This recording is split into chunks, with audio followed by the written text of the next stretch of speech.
Parents arranged for the marriage, and it was like a 2 months gap from the arrangement to the marriage. And immediately after marriage, like he said, like, I don't like you. I just want to leave, and he left. Even I was pleading him, I was begging him, and I was asking him to come back, but it never happened.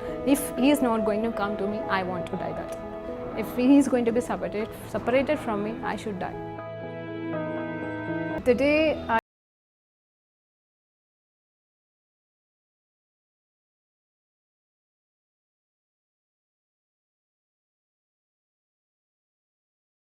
you are not going to do that. Immediately I called to one of my Christian friends, and she shared with me the gospel. On the spot, I accepted Lord as my Savior.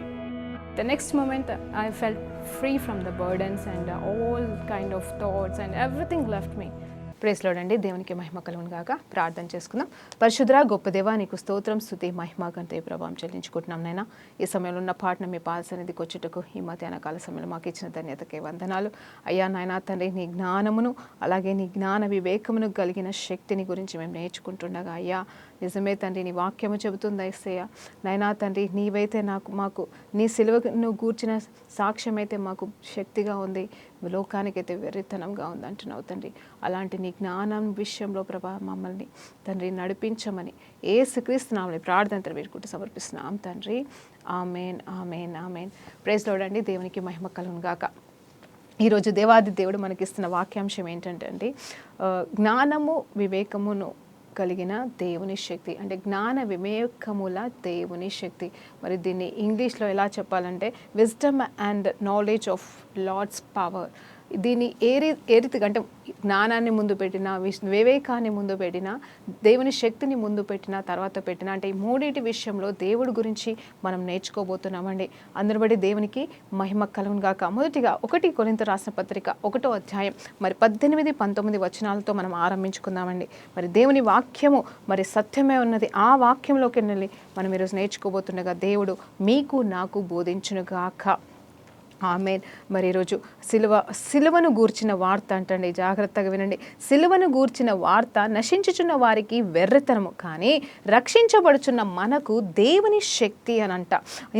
ఇందు విషయమై ఏమని చెప్తున్నారంటే, జ్ఞానుల జ్ఞానము నాశనమును చేతును, వివేకుల వివేకమును శూన్యపరుతును అని వ్రాయబడి ఉన్నది.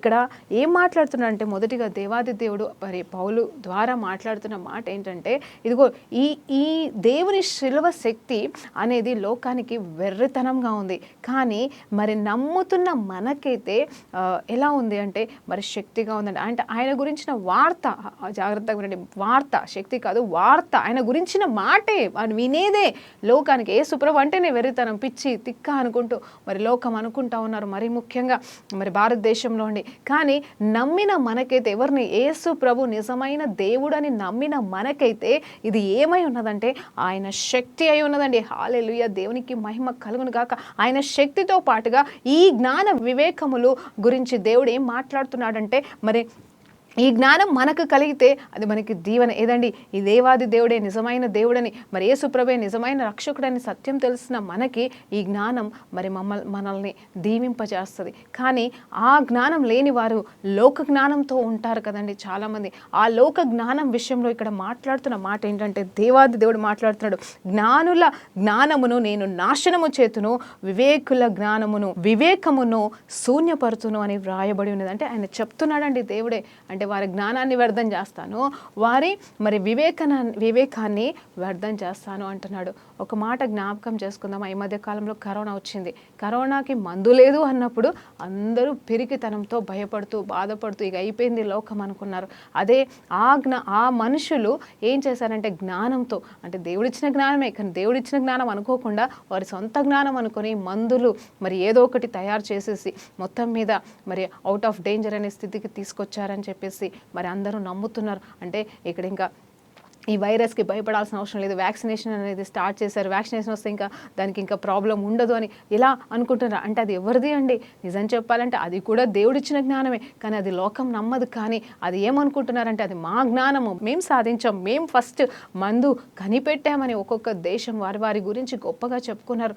అందును బట్టి మరి దేవుణ్ణి స్తుతించడానికైతే లేదు, కానీ మనుషులకు వారికి వారే మరి స్తుతి అర్పణలు చెల్లించుకున్నారని మనకి తెలుసు. కానీ దేవుడు ఏమంటున్నాడు తెలుసండి, ఆ జ్ఞానాన్ని సైతం నేను వెర్రివారిగా చేసేస్తున్నాను. నేను ఒక మాట అంటానండి, సరే ఇక్కడ కరోనా వచ్చింది కాబట్టి మందు తయారు చేశారేమో, రేపటి దినమున మరి పరిశుద్ధాత్మ దేవుడు ప్రవచనాత్మకంగా చెప్తున్న మాట ఏంటంటే రాబోయే కాలంలో మరి ఆల్రెడీ చెప్పాడు, భూకంపాలు వస్తాయి, విపరీతమైన వర్షాలు వస్తాయని. రోగానికి మందు అయితే డాక్టర్ కనుక్కుంటాడేమో తనకు ఉన్న జ్ఞానాన్ని బట్టి, కానీ మరి భూకంపాన్ని ఎవ్వరు ఏ జ్ఞానంతో ఏ మందులతో మీరు ఆపగలరని మరి ఈరోజు దేవుని పేరిట జ్ఞానులని పిలువబడుతున్న వారితో నేను ప్రశ్నిస్తున్నానండి. మరి వర్షాలని ఏ జ్ఞానంతో నువ్వు ఆపుతావు? అవును, ఒక సమయంలో అయితే వర్షాలు రాకపోతేనంట వర్షాలు కురవడానికి కూడా మరి ఏదో మరి సైంటిఫిక్ రీజన్స్ పెట్టేసి ఏదో చేసేసి వర్షాలు కూడా కురిసేలాగా చేసిన వారు ఉన్నారు. కానీ వర్షాలు ఆపడానికి ఏమైనా చేయగలమా? మరి ప్రకృతి మాత్రం దేవుని స్వరం వింటుంది, కానీ మనమే దేవుని స్వరం వినట్లేదు. అందుకే అంటున్నాడేమో, మీ జ్ఞానాన్ని సైతం నేను శూన్యపరుస్తాను. ఏదండి? లోక జ్ఞానం, దైవిక జ్ఞానం కాదు, పరలోక జ్ఞానం కాదు, యేసు నిమిత్తం గురించిన జ్ఞానము కాదు, కానీ ఇహలోక సంబంధమైన జ్ఞానం అండి, దాన్ని నేను వ్యర్థపరుస్తాను అంటున్నాడు దేవాది దేవుడు. అందుని బట్టి దేవునికి స్తోత్రం కలుగును కాక. మరి ఇప్పుడు లోకమంతా కూడా అండి మరి సాఫ్ట్వేర్ మీదనే ఆధారపడుతుంది, ఈ మొబైల్ సిస్టమ్ మీదనే ఆధారపడుతుంది. ఎంత వేల లక్షల కోట్ల ప్రాజెక్ట్ అయినా ఇగో ఈ చిన్న వస్తువు ద్వారా మరి వాళ్ళు చేస్తున్నారు, కంప్లీట్ చేస్తున్నారు. ఒక సమయంలో వైరస్ అని వస్తే మొత్తం కంపెనీస్ అన్నీ కూడా ప్రాబ్లం అయిపోయి మరి ఎన్నో నష్టాలు కోట్లకి. ఆ వైరస్ అండి మరి శరీరానుసరమైన వైరస్ కాదు, ఆరోగ్యానికి సంబంధించిన వైరస్ కాదు. కంప్యూటర్లో వైరస్ వచ్చినప్పుడు ఏం చేశారు తెలుసా అండి?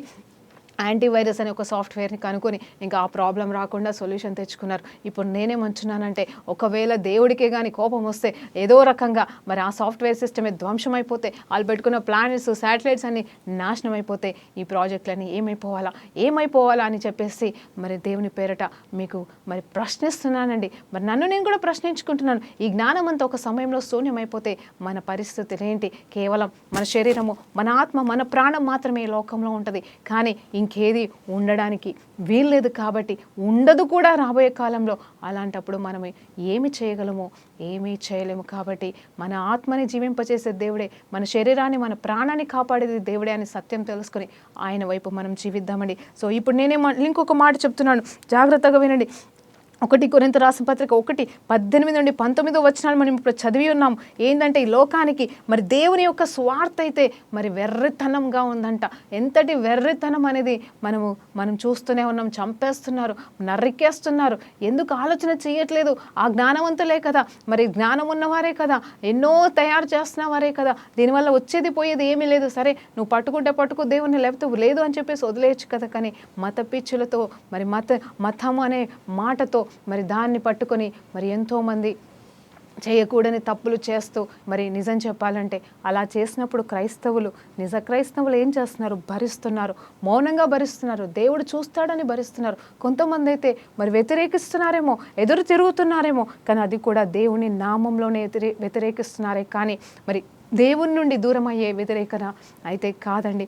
మరి అందుని బట్టి కూడా దేవునికి మహిమ కలుగుగాక. ఇక్కడ దేవుడేమంటున్నాడు? లోకంలో ఉన్న అజ్ఞానులనే ఎన్నుకుంటున్నాను, జ్ఞానులను సిగ్గుపరచడానికి అంటున్నాడు. నిజమే, మరి ఎంతోమంది అంటున్నారు ప్రార్థన వలనే మనము జయించాము, ప్రార్థన వలనే సాధ్యం. ఈవెన్ డాక్టర్స్ కూడా చెప్తా ఉంటారు కదండి. నేను చాలా సింపుల్ మాటలు మాట్లాడుతున్నాను ఈరోజు, ఎందుకంటే ఈ లోక జ్ఞానము మనకి ఏమేమో తీసుకెళ్ళిపోతున్నారు. కానీ నిజంగా చెప్పాలంటే చాలామంది, నేను ఇప్పుడే చెప్తున్నానండి మీకు, మరి చాలామంది అడుగుతారు యూట్యూబ్లో. ఇప్పుడు నేను దారిలో వస్తుంటే కూడా నువ్వెందుకు టీవీలో చెప్తున్నావు, అంత ఖర్చు పెట్టుకొని చేయాల్సిన అవసరం ఏముంది, చక్కగా యూట్యూబ్లో ఉంటారు కావచ్చు కదా, ఫ్రీగా నీ ఛానల్ని నువ్వు నడిపించుకోవచ్చు కదా అని చెప్పేసి సలహాలు ఇచ్చేవాళ్ళు ఎంతోమంది. ఈరోజు నేను దారిలో వస్తుంటే కూడా మరి ఒక తమ్ముడు అలాగే సలహా ఇచ్చాడండి. నేను ఒకటే మాట అన్నాను, సోషల్ మీడియా త్రూ ఇలాంటి పెద్ద పెద్ద ఫోన్లు ఉన్న వాళ్ళు మాత్రమే చూడగలరు, ఉన్న వాళ్ళు మాత్రమే చూస్తారేమో, అది కూడా క్రైస్తవులు మాత్రమే చూస్తారేమో. కానీ నేను చెప్తున్నాను, ఆ టీవీ ద్వారా మరి ఇదిగో చిన్న ఫోన్స్, మరి వాళ్ళు కనీసం మరి వారికి వేరే ఆధారం లేదు. అంటే టీవీ కంపల్సరీ అందరి ఇళ్ళలో ఉంటుంది కాబట్టి,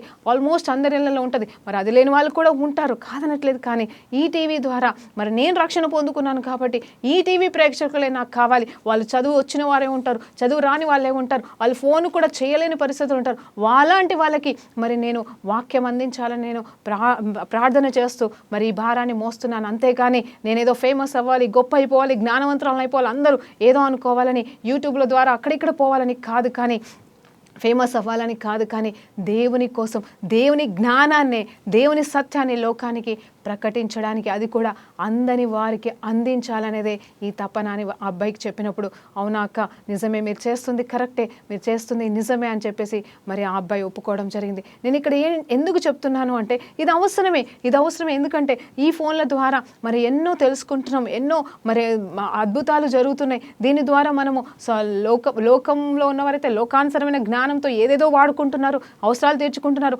దాంతో పనులు అవుతున్నాయి, కరెక్టే అండి. ఈవెన్ అకౌంట్ సిస్టమ్స్ కూడా మరి డబ్బుల విషయంలో కూడా గూగుల్ పే అని అదని ఇదని. కానీ నిజం చెప్తున్నానండి, నిజంగా సత్యంగా మనము న్యాయమైన పనులకి కూడా మనం వాడాలి.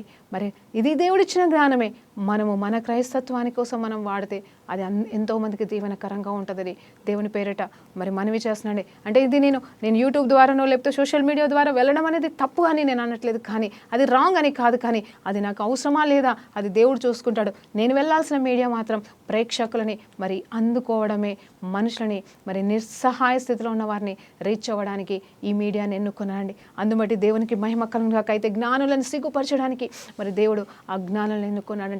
నేను ఒక్కసారి చెప్పి ఉన్నాను ఆల్రెడీ, నాకు అసలు మాట్లాడడానికే భయం వేస్తుంది. అంటే భయం అంటే ఎలాంటి భయం అంటే నలుగురిలో నిలబడి భయం. సెమినార్లో కాలేజ్ టైంలో నేను బీటెక్ చదువుతున్నప్పుడు మరి నిలబడి సెమినార్ ఏమంటే నేను హెచ్ఓడి దగ్గర పర్మిషన్ తీసుకున్నాను, సార్ నేను కావాలంటే నేను ఈ ప్రాజెక్ట్ సబ్మిట్ చేస్తాను, ఈ వైవాకి సంబంధించిందే కావచ్చు, ఆ ప్రెజెంటేషన్కి సంబంధించిందే కావచ్చు, నేను నిలబడి చెప్పలేను, ఆ ధైర్యం నాకు లేదు, నేను పెరిగిదాన్ని అని చెప్పేసి మార్క్స్ 0 ఇవ్వమని చెప్పి భయపడిన దానండి బీటెక్ 4th ఇయర్లో. అలాంటి నన్ను మరి భయం లేని దానిగా చేసి ఆయన ఆత్మచేత నింపి, ఆయన జ్ఞానంతో నింపి. అవునండి, మరి బీటెక్ జ్ఞానం ఉంది, చదువు జ్ఞానం ఉంది, కార్స్ డిజైన్ చేసే జ్ఞానం ఉంది, కానీ నాకు నిలబడి చెప్పే జ్ఞానం లేదు. అదొక పెరికితనం. కానీ ఆ జ్ఞానం నాకు ఆ పెరిగితనాన్ని తీసివేయలేదు, ఆ బీటెక్ జ్ఞానం ఆ పెరిగితనాన్ని తీసేయలేదు. నేనేమైనా క్రియేట్ చేయగలనేమో, ఏదైనా సాధించగలనేమో ఆ చదువు ద్వారా. కానీ నిజం చెప్పాలంటే ఎప్పుడైతే దేవాది దేవుని పట్టుకున్నానో ఆ భయం అనేది నా నుండి పారిపోయింది. ఇలా 100 మంది కాదు, 1000 మంది కాదు, ఎంతమంది నిలబడ్డా, చివరికి కెమెరా ముందర కూడా నిలబడి ధైర్యంగా చెప్పడానికి, తప్పు చెప్తున్నాను ఒప్పు చెప్తున్నాను కూడా, ఏది చెప్పినాను ధైర్యంగా చెప్పే కృపా జ్ఞానము దేవుడిచ్చి ఉన్నాడు. ఇదండి నిజంగా నేను అనుభవిస్తున్న సిలువను గురించిన సువార్త శక్తి. నేను అనుభవిస్తాను, అది ఆ శక్తిని పొందుకున్నాను, ఆ సువార్త విన్నాను, ఆ సువార్త ద్వారా నా ఆత్మరక్షణ పొందుకుంది, నా ప్రాణాత్మ దేహంలో ధైర్యము తెచ్చుకోగలిగి ఉన్నాయి. ఆ తర్వాత నేను ఏమైనా దేవుని కోసం చేయగలుగుతున్నాను. లోకం నన్ను వెర్రిగా చూడొచ్చు, కానీ దేవుని సన్నిధిలో సంతోషంగా నిలబడి ధైర్యంగా నిలబడే కృపను దేవుడు నాకు ఇచ్చి ఉన్నాడు. అందుబడి దేవునికి మహిమ కలుగును గాక. ఈరోజు నీ జీవితంలో కూడా మీరు ఎలాంటి స్థితిగతిలో ఉన్నారో నాకు తెలియదు, కానీ లోక జ్ఞానం కోసం పరిగెడుతున్నావా? తప్పు లేదు, కానీ దైవిక జ్ఞానం నీలో ఉందా? దైవిక జ్ఞానం నీకు ఉన్నదా అని చెప్పేసి ఈరోజు నేను మిమ్మల్ని ప్రశ్నిస్తున్నాను. నిజం చెప్తున్నానండి, అది నా కోరిక కాదు, అది నా వాంఛ కాదు, భూకంపాలు రావాలని కాదు, వర్షాలు రావాలని కాదు. మరి గత 2 సంవత్సరాలుగా ఎడతెగని వర్షాలు వస్తున్నాయి, ఈ సంవత్సరం ఇంకా అధిక వర్షం వస్తాయి. మరి ఆల్రెడీ చెరువులు నిండిపోతున్నాయి, మనం అందులోనికే రాబోతున్నామండి. ఈరోజు నేను ఏం మాట్లాడాలన్నా కానీ నేను నమ్మేది ఒకటే, దేవుడు చెప్పకుండా నేను మాట్లాడను. అది కూడా వాక్యంలోకి వెళ్ళి నేను ధ్యానించాలని ప్రతిసారి నేను ఆశ కలిగి ఉంటానండి. ఆ వాక్యంలోకి వెళ్ళి మనకు పరిశుద్ధాత్మ దేవుడు బోధించును గాక. వర్షం గురించి ఎందుకు మాట్లాడుతున్నాను, మరి ఎందుకు జ్ఞానం గురించి మాట్లాడుతున్నానో ఇప్పుడు నేను చదివే ఈ వచనాల ద్వారా మీకు అర్థమవుతుంది. యోబు గ్రంథం మరి 28వ అధ్యాయాన్ని 12వ వచనం నుండి 28వ వచనం వరకు మనం ఈ సమయంలో చదవబోతున్నాం, అలాగే దాన్ని ధ్యానించబోతున్నామండి కొద్ది నిమిషాలు. తర్వాత మీరు క్లుప్తంగా ఆ 28వ అధ్యాయం పూర్తిగా చదవండి. మరి నిజంగా జ్ఞానం గురించి వర్ణించుటలో యోబు కంటే మించిన వాడు లేడు. అంటే కేవలం జ్ఞానం అంటే వట్టి విషయాలు కాదు, కానీ భూలోక సంబంధమైన శాటిలైట్స్ దగ్గర నుండి మరి ప్రతి ఒక్క దాని గురించి మరి మాట్లాడుతున్న జ్ఞానవంతుడు యోబు గారే ఉన్నారు. సొలొమోను కంటే కూడా గొప్ప జ్ఞానవంతుడు ఎవరు లేరు, యేసుప్రభువే అని దేవుడు చెప్తున్నాడు. కానీ జ్ఞానయుక్తమైన మాటలు, మరి సృష్టికి సంబంధించిన మాటలు యోబు గారు కూడా మరి మాట్లాడారండి. అందుని గురించి మనం తెలుసుకుందాం. యోబు గ్రంథం 28వ అధ్యాయం 12 నుండి 28వ వచనాలండి. అయితే జ్ఞానం ఎక్కడ దొరుకును, వివేచన దొరుకు స్థలం ఎక్కడనున్నది? నరులు దానిని విలువ ఎరుగరు. ప్రాణులున్న దేశంలో అది దొరకదు. అగాధము అది నాలో లేదనను, సముద్రము నా యొద్ద లేదనను, సువర్ణము దానిని పాటలే.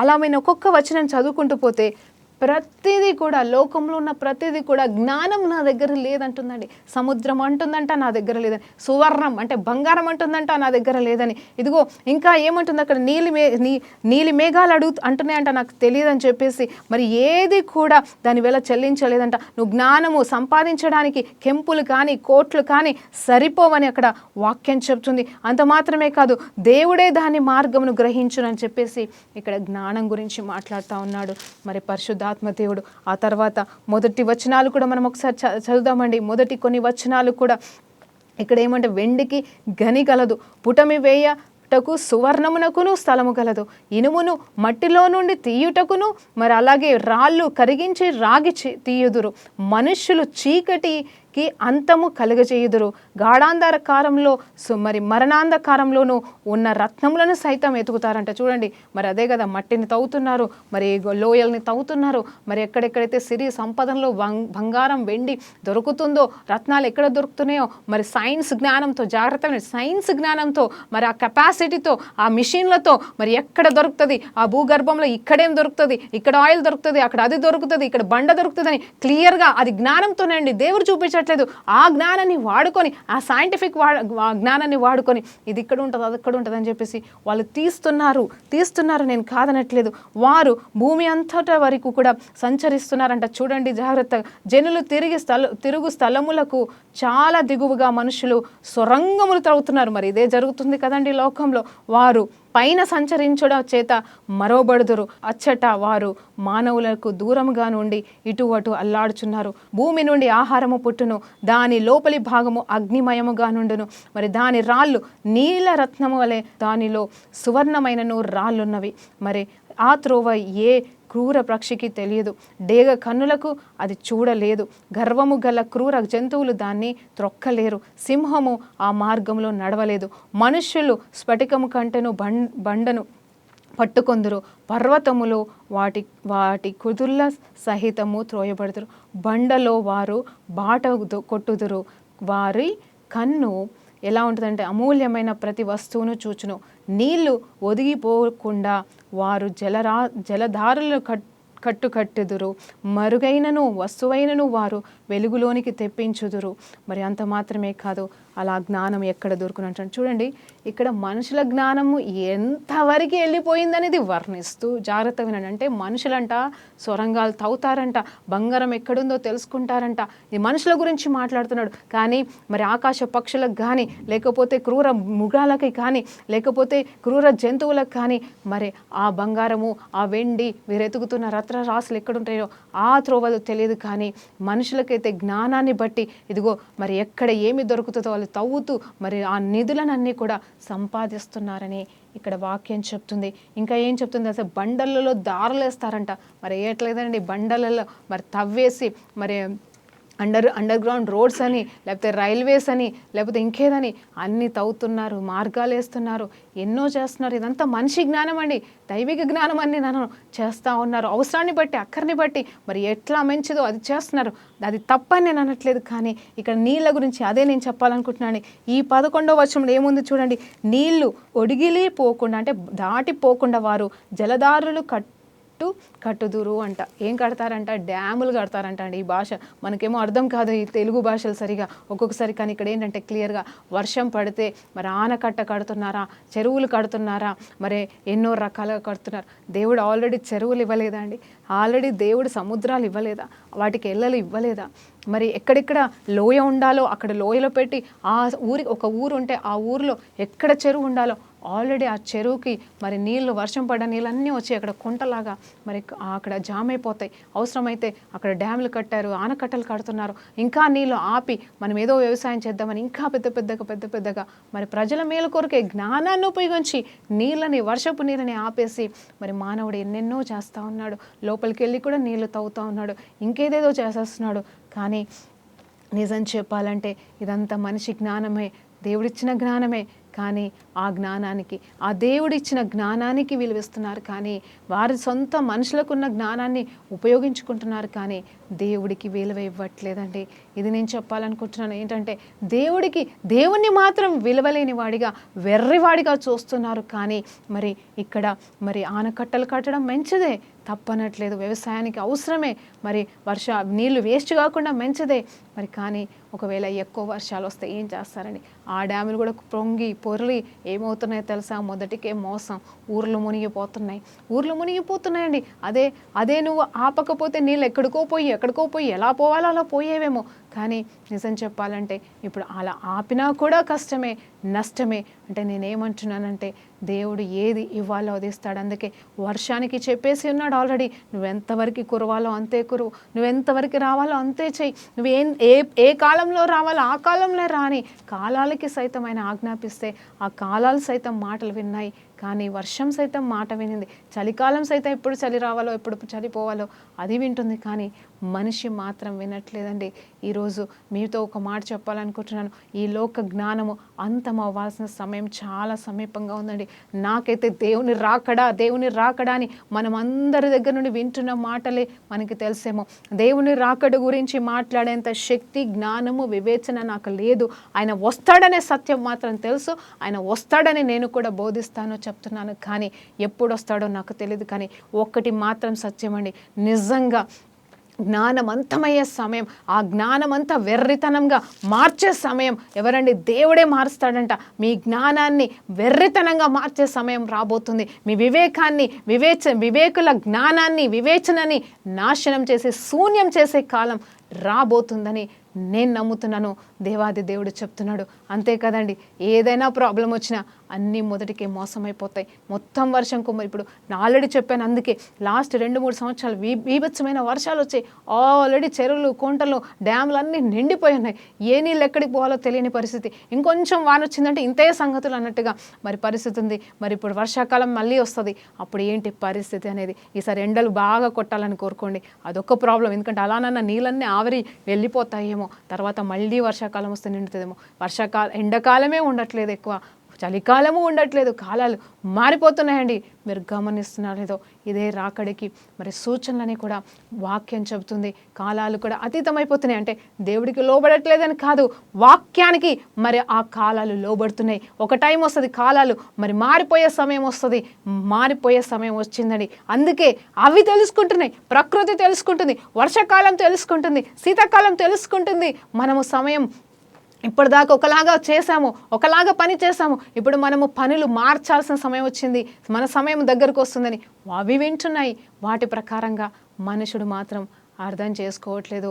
మరి ఈ జ్ఞానాన్ని మనము వెతికితే మనకు వచ్చేది ఏంటండి? హల్లెలూయా, దేవునికి మహిమ కలుగును గాక. అయితే జ్ఞానము ఎక్కడ దొరుకును అని చెప్పేసి ఇక్కడ అంటున్నాడు. మరలా ఆ 12వ వచనం నుండి ధ్యానిద్దామండి.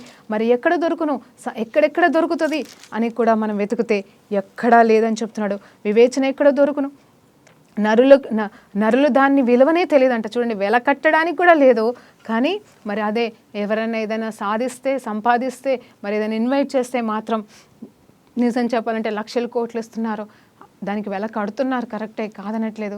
కానీ నిజమైన జ్ఞానానికి వెల చెల్లించగలమా? ఆ జ్ఞానం ఎవరే ఉన్నారండి? మరి కీర్తనకారుడు చెప్తున్నాడు, ఆయనే లోక జ్ఞానై ఉన్నాడు, ఆయనే జ్ఞానవంతుడై ఉన్నాడు. మరి సామెతల గ్రంథాలన్నింటిలోనూ, అలాగే 1 కొరింథీయులలో కూడా ఆయనే జ్ఞానమై ఉన్నాడు, నేనే జ్ఞానమై ఉన్నాను అంటున్నాడు. మరి ఆ జ్ఞానవంతుడికి మించిన జ్ఞానం అయితే మనకు లేదు. ఆయన ఆల్రెడీ అన్నిటికీ ఎల్లలు పెట్టాడు, అన్నిటికీ మరి ఎవరికి ఏం చెప్పాలో అన్నీ చెప్పేసిన. ఆది నుండి ఉన్న జ్ఞానము వ్యర్థమైన జ్ఞానం కాదండి, మనుషులు తయారు చేసుకున్న జ్ఞానమే, శూన్యంలోకి కలిసిపోయే జ్ఞానం. ఈ జ్ఞానాన్ని విడిచిపెట్టి పరలోక జ్ఞానం కోసం పరిగెడదాం, పరలోక రాజ్యాన్ని వెతుకుతాం. చూడండి, సముద్రము కూడా అంటుందంట, మరి అంతగా ఉన్న సముద్రము కూడా నా యొద్ద ఈ జ్ఞానము లేదు అంటున్నాడు. అగాధము కూడా నాలో లేదంటుంది ఇక్కడ. సువర్ణము కూడా మరి బంగారము విలువైనది కూడా నేను జ్ఞానానికి సాటి కాను అంటుందంట ఆ సువర్ణ కూడా. అంటే నువ్వు నన్ను ఎన్ని తులాలు, ఎన్ని కిలోలు మీరు పెట్టినా మీరు జ్ఞానాన్ని సంపాదించలేరు, నేను తుయ్యలేను అని వజ్రాలు అన్నీ కూడా పలుకుతున్నాయండి. ఇక్కడ దేవుని చేత సృష్టించిన మరి విలువైన వస్తువులు, విలువైనవి, మనుషుడు విలువ కట్టే ఇవి కూడా చెప్తున్నాయి, మేము విలువైన వాటిమి కాము అంటున్నాడండి. అందుకే అంటాడు, వెండి నాది, బంగారం నాది, సమస్తం నాదే ఉన్నది అని చెప్తున్నాడు కదండి దేవుడు. కానీ ఇక్కడ వీళ్ళైతే జ్ఞానం ఎక్కడుందో మాకు తెలీదు, జ్ఞానంతో మేము పోల్చుకోలేమని మాట్లాడుతున్నాడు. ఏ జ్ఞానం అండి? మరలా చెప్తున్నాను, లోక జ్ఞానం కాదు, పరలోక జ్ఞానము. దేవునికి మహిమ కలుగును గాక.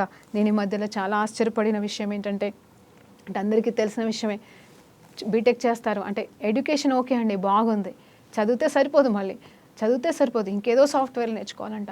దానికి ఇన్ని సంవత్సరాలు లక్షలు పోసి చదివింది ఒక్కెత్తైతే, ఇప్పుడు ఆ కోర్సులు, నెల కోర్సులకే వేలు డిమాండ్లు, లక్షల డిమాండ్స్ అండి. ఎందుకు? ఆ జాబ్ కోసం. మళ్ళీ ఆ జాబ్ జాయిన్ అయితే మరి వెంటనే ఆ జాబ్ ఆ నేర్చుకునే దాన్ని బట్టి జాబ్ వస్తుందో రాదా సెకండరీ. జాబ్ వస్తే మళ్ళీ నేర్చుకుంటూనే ఉండాలంట. దానికే చదువుతూనే ఉండాలంట.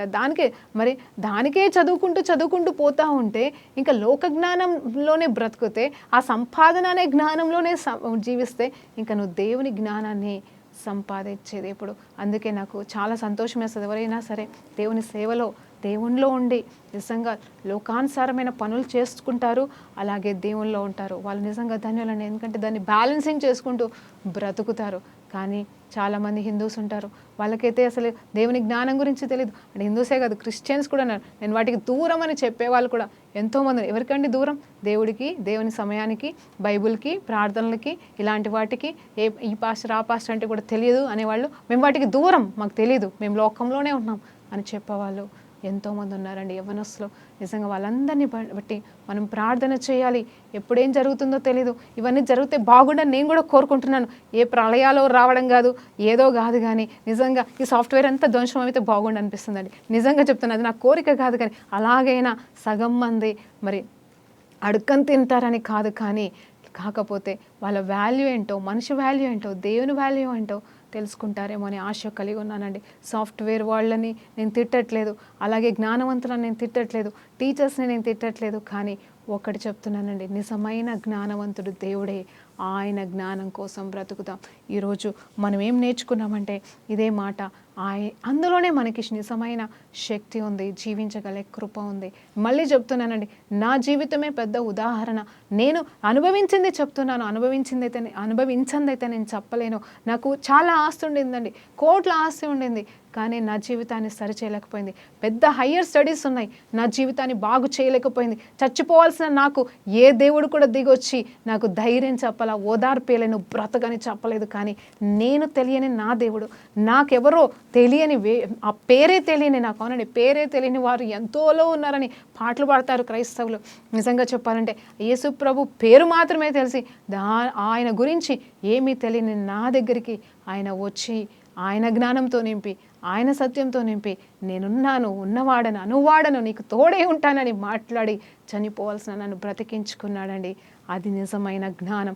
ఆయన జ్ఞానానికి మించిన జ్ఞానం, మిగతా జ్ఞానం నాకు వద్దని చదువుని, ఎడ్యుకేషన్ని, బీటెక్ని సహితం అన్నీ మరి కెరియర్నే పక్కకు పెట్టేసి కేవలం అర్థం కాకపోయినా, జాగ్రత్తగా వినండి, అర్థం కాకపోయినా, చెప్పడానికి వచ్చినా రాకపోయినా దీన్ని మాత్రమే బోధించాలని, దీని గురించి మాత్రమే ఆలోచించాలని, దీని గురించి మాత్రమే నేర్చుకోవాలని మరి తీర్మానం తీసుకొని ఇలా మేము ముందు నిలబడడానికి 6 సంవత్సరాలు అవుతుందండి ఇంచుమించు. టీవీ ద్వారానే ఇంకా బయట వాడబడ్డానికి ఇంకా ఎంతో దేవుడు కృపనిస్తున్నాడు.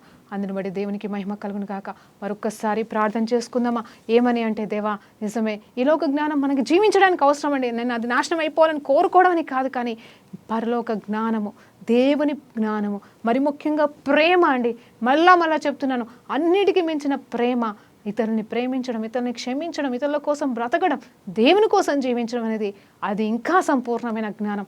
ఆ జ్ఞానంలోనికి నువ్వు రావాలని, నేను రావాలని దేవుని పేరిట కోరుకుంటూ ప్రార్థన చేసుకుందాం. పరిశుద్ధ గొప్ప దేవానికి స్తోత్రం అయ్యా, సిలువని గురించిన సువార్త నాయన తండ్రి లోకానికి వెర్రతనమే, కానీ మాకు ప్రభా నిజమైన శక్తి అని ప్రభా మరి కొన్ని మాటల ద్వారా, కొన్ని సత్యాల ద్వారా, కొంచెం ఒకే అధ్యాయం ద్వారా మమ్మల్ని బలపరిచి, ధైర్యపరిచి ప్రభా ఎన్నో సత్యాలు బోధించే దేవా నీకు స్తోత్రం తెలియజేసుకుంటూ ప్రభా నీ జ్ఞానంతో మమ్మల్ని నింపి నీ సర్వసత్యంలో స్థాపించమని, పరిశుద్ధాత్మ దేవా మీరే మాకు తోడై ఉండి నడిపించమని యేసుక్రీస్తు నామములో ఈ ప్రార్థన తెలియజేసుకుంటూ సమర్పిస్తున్నాం తండ్రి. ఆమేన్. ప్రైజ్ లార్డ్ అండి. దేవునికి మహిమ కలుగును గాక.